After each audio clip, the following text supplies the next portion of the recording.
Hello and welcome back to DO Gaming. I'm Almost Adam, and today we are revisiting the Lifeless Vanguard. This was one. Well, it was literally the last video I made.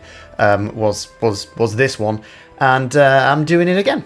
Why I haven't added anything in the meantime, you might have been wondering. Well, that's because my setup just straight up fucking died. So I've had to buy like a whole new lot of equipment and update it at the same time. I thought might as well whilst I was there, and it took ages to learn how to use all of this. So this is kind of like a test run, almost. And also, they have added a lot of new stuff. A lot of new stuff since last time I played this, and I did mean to come back to this a few times before all my equipment died, and didn't, because every time I was going to, there was another Twitter post about how there was another update coming, and I thought, well, I'll wait for that to come out, and then when I got round to it again, I was like, okay, now I'm going to do another video, and then there was a Twitter post saying, we've just added this, and I was like, oh, okay, well, I'll come back to it then. So I'm trying to do this video really quickly before anything else changes, because there has just been another update, and it is also currently 20% off on Steam, worth mentioning now. I should get a move on. What's changed is what you might be asking yourselves, or it should be if you're watching this video, otherwise you've clearly just clicked on the wrong video. First thing you'll notice is there's a woman there now. I don't know who she is, but she's there now. If we go to play, there is a endless mode. What could that be? I mean, you probably already can assume what that is, but we'll come back to that. We're going to go through some of the changes in the standard game, like literally the classic mode. Straight away, the more eagle-eyed amongst you will have noticed that if you look up there in the top left-hand corner, the HUD's had a little bit of an update where you can actually see the missile bomb thing is charged. So when it's full like that, you can go wha-bomb, and it's there you go. Now you can see it filling back up again. So that's just a more clear visual representation of that, and it makes it easy to keep track of, so you know when you can use it. The next thing you'll notice, or you'll get a chance to notice, if I manage to shoot all these little yellow things, which is looking not too likely at the minute because I keep fucking missing them. Come back here, there we go. Ta-da! We have laser beams. This is one of the special weapons. There are I can't remember how many. So there's this laser beam, which is not super powerful, but it is super precise. There's like a machine gun type thing, which is currently my favourite. And then there's another machine gun, but it's a bit more precise and longer range, that's green. So, you know, less damage but more accuracy and range. And then there's missiles, which are super powerful but go just fucking everywhere. I think that's all of them. If I've missed any, I'll get back to you. But I think that's all of them so far. And it really mixes up the gameplay. It causes you to play way more aggressively. And, oh, also, there, you see the portal? How it gave you, like, a warning as to where it was going to appear before it actually appeared. So, the random bastard is no more. The bane of my existence is dealt with, which is great, because that's just great, because it's great, and I like that, because it's great. The new weapons, oh, this is my favourite. The new weapons also allow you to play way more aggressively. In fact, they encourage you to play way more aggressively. I don't know if it's just me, but the enemy patterns seem to have changed a little bit, and it seems a little bit harder than before, but that is offset by these massive guns you can get that just blow the absolute living fuck out of everything. So what's changed about the boss fights, I hear you wondering, if anything at all? Well, it has changed a little bit, and what is that there are now, oh god, it's hard to talk and play this, as I said before, there are now enemy waves. So, yeah, there they are. Look, and this gives you a chance to get some of the super weapons, which makes it easier and more fun to take on the bosses. And they give you a little bit of breathing room while you're doing it, so you have to sort of weigh off whether you want to just keep hammering the boss or hunt the little guys down to get the big weapon. I tend to always go for the big weapons because big weapons are cool, but you can just take the opportunity to do some free damage. It does make the boss fights a little bit easier, but it's worth it.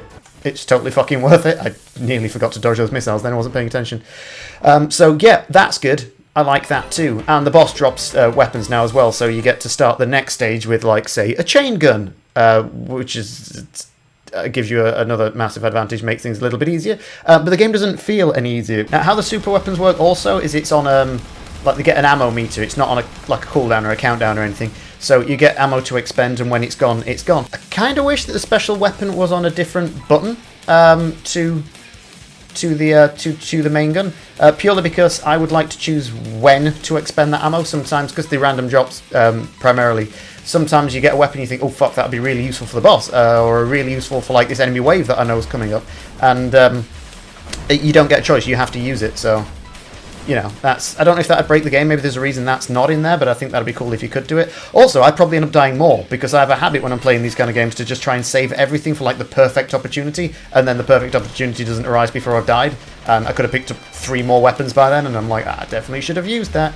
But I do that with everything. I was playing Wipeout recently, and you know, you'll get a Quake, and you'll be like, hey, there's going to be a perfect moment with which to use this Quake, and then there isn't, and you get to the end of the match, and you're like, or race, and you think, oh, there's at least 3 times I should definitely have used that, but so that's just something I'd like. Again, I say these in videos, it's not a criticism, really.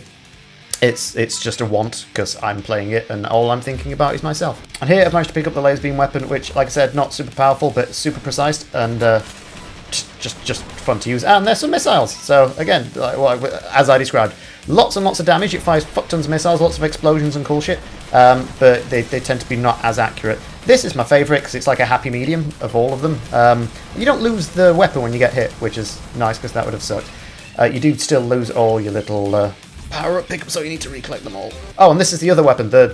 Yeah, it's like the machine gun, but less powerful, a little more accurate, and goes a little bit further. So, trade-off. Yikesy ballsy buggery. I also take this moment to mention that there is no, even though it seems more chaotic now than it did before, I noticed in the last video there were certain places, not many, but certain places where the game did suffer from a little bit of slowdown. That's all gone. That's been fixed. That's not a problem anymore. So that's a big thumbs up. Cheers. One of the advantages of saving the weapons from the stage before is that you get to, like, start now, for example, with missiles. So I've managed to do quite a bit of damage to the boss from the get-go. Fuck me, and I've died. So now you'll get to see one of the other mechanics. You remember that thing I asked for? That thing I really wanted, because I kept asking for it in the last one, and then it happened. It's actually happened. You can either say no, and start over again, and just keep playing through for a high score, or you can say yes and continue, but you don't get a high score anymore. This is just for practice, so you can experience the whole game. You can do it as many times as you want, but it won't go towards your online leaderboard score, but it does mean you get to practice, which is, it's fucking amazing. The fact that I said something in a video and now it's an actual thing in a real video game just blows my fucking mind. So thanks for that. I also like the cutesy little baby face. It's sort of, yeah, charming yet offensive all at the same time. One of the things I have to really commend about this way of doing it is they haven't made the practice mode a whole separate mode. What they've made it is so it's fluid. It's just integrated into the main game. So if it all goes horribly wrong, you can either just carry on, or then you get the choice to restart. And I kind of wish more games would do that. I wish more games would give you that sort of organic feel of progression. Like if I pick practice mode, I feel like that's all I'm doing. Where with this, you get to start off, you get a chance at getting like a really good score, you get a chance at getting on the leaderboard, and then if it goes wrong, you can sort of just carry on. You can just carry on and get better every time. And then if you are feeling brave, next time you want to start, what I tend to do is I'll play through the whole game, then I'll restart and go for that high score. I'll fuck it up, so I'll play through the whole game again, and then I'll restart. And usually, apart from when I'm having an off day, I get better every time, or I do a little bit better every time. I've still not managed to beat my old best score. I don't know if that's just because the game's a little bit harder now, but I'm aiming to. I'm working on it. One minor issue I did have in practice mode is that when you die, or when you get hit more specifically, you lose your power-ups and you have to recollect them. If you get hit in rapid succession and you die, you come back into the game, you start your next practice run, as it were, on that stage, with as many power-ups as you died with. Not as many power-ups as you went into that stage with, which means if you, at the start of the stage, you had max, and you get killed and you've only got a power-up level of 5, you'll respawn on that stage with a power-up level of 5. And every time you lose some and die, when you come back, it's even lower. To the point where you end up getting stuck on... I'm fucking getting wrecked here. You end up getting stuck on bosses. I got stuck on the final boss the first time I played, because I ended up being so underpowered that I literally had no way of beating him. The flip side to that, I suppose, if you're a massive sadist and you like a challenge, you could try and do the whole game with 0 power-ups, if that's what you so doth so wish so. Personally, I'm not into that. I want to play, if I'm playing training mode, it's because I want to get good at the game so I can, get the high score, get on that leaderboard. That is what it's for, essentially, and it's not a honest representation of that if you're taking on like bosses and tougher stages with less power than you could ever possibly have on that stage. Again, it's a minor thing. It's just something I noticed could like really stop you at the end on the harder stages, and it's something I would like it if when you restart, you always restart with the power you had on the stage before you got to the stage you're currently stuck on. Yeah, I took the scenic route when I was saying that because I was concentrating on playing the game, but I think you get me. Chaos has happened.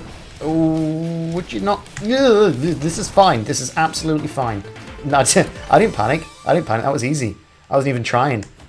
Didn't even front and other such words. Also, as much as I do absolutely love the practice mode, final boss is this final boss that I never got to see before, which is nice because now I get to see it. As much as I really do love the practice mode, it did allow me to sort of stress test the bosses a bit more, and I did find this.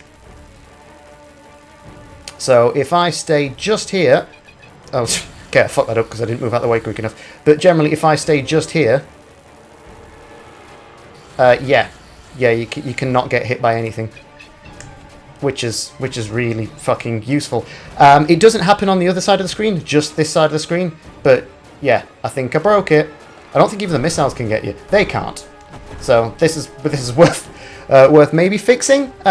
This is like an actual bug, and it's the only real one I've found so far. It does make you move eventually because it starts firing these missiles at you.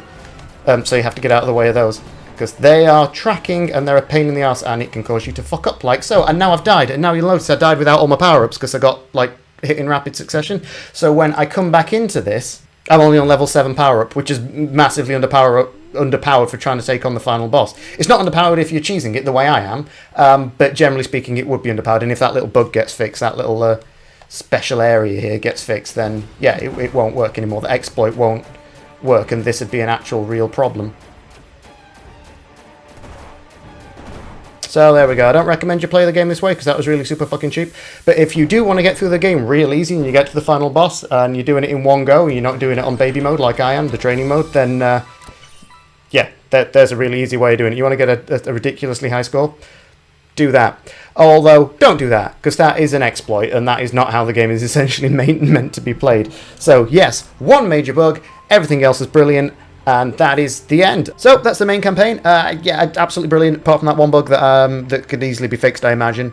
Not a lot of complaints otherwise. Everything's good. There's more goodness here, making the game even better than it already was, and I already liked it. So what's left? What's left is the new Endless mode. So we're going to have a quick look at that. So Endless mode, you will notice straight away you start off quite a bit more powered up.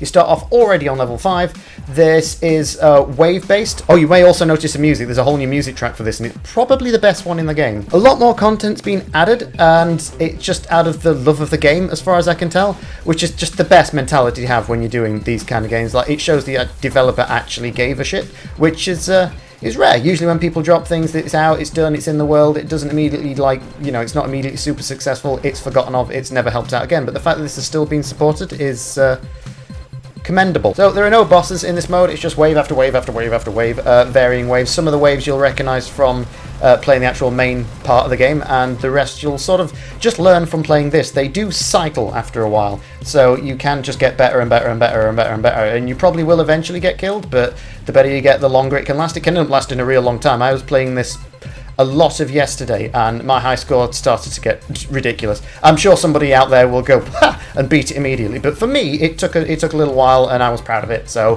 fuck you and your judgmental eyes. I like this. This was a nice wanted addition. If I could request anything else, since my request seemed to be, you know, getting mad at the moment, would be that there was some sort of boss rush mode. Just throwing that out there, so you can just take on the bosses one after the other in order of scaling difficulty, and then, you know, that could be a thing, and I'd like that, and I'm thinking about that, and not concentrating on what I'm doing in the game and get my ass kicked. It's fine though, it's fine. It's not fine. I'm going to be dead in a second. You can take a fair few hits in this game, worth noting, as demonstrated by my abysmal gameplay here right now. So yeah, I'm not playing to my full potential. It is hard to talk whilst playing. I've said that in the last video. I've probably already said it in this video, and I'll say it again because it's not just an excuse. It's true. But eventually, you will do something wrong and you will die. And when you do, I'm going to get myself killed now. Yeah, toasted that on purpose. When you do, then you get to see the leaderboard. So you can see I got a pretty high score there. Like, I challenge anyone out there to beat that. I do mostly because I want people to play this game. So take my challenge and buy this game. Also, there will be a free code on the screen now. It's a download code for Steam, so you can download this game. The first person that finds that gets a free copy of this, because I did say I'd buy one, because I got this for free. So I bought one, and I'm giving it away for free. I mentioned at the start of the video, this is now 20% off on Steam, so there's that too. If you do miss out on the free code I just bipped up there. I want to thank Jaher again for sending me this game in the first place. I've had a lot of fun with it. I'm still having fun with it. I like all the additions. I hope my criticisms came across as constructive and not like like I was taking the piss, basically, because I'm not. I do love this game and I've spent a lot of time playing it, as you can see by my score. And actually, what is my score on the other leaderboard? Oh, also, the leaderboard there. I should mention that. That's another bug, I think. If you go on play on Classic, you get a choice to start the game or look at the leaderboard. If you go to Endless, the game just starts. There is no leaderboard until you die. So I think that's maybe just a small oversight. But I'm babbling on, don't worry about that. What I actually wanted to look at was the Classic leaderboard. Just because I'm still at the top. Fucking only just, though, but still at the top. I don't know if I'm ever going to be able to beat that score, because I seem to... Either I'm worse at it or the game is harder now. I'm thinking the game's harder now, but I did lay a challenge down last time saying beat that score, and no one has, so... Yeah. Come on, what the fuck are you playing at? What are you playing at? So, as usual, if you enjoyed or found this video useful in any way, please like and subscribe. I don't know why I have to tell people to do that, but YouTube keeps telling me I have to do that, otherwise people don't know to, and it will definitely help. Not sure it does, but also feels kind of patronising because you know how to do that, right? You know how to like and subscribe. But here we are. Thanks again. Thanks to Terra Vibe and Allegory, and I will see you next time.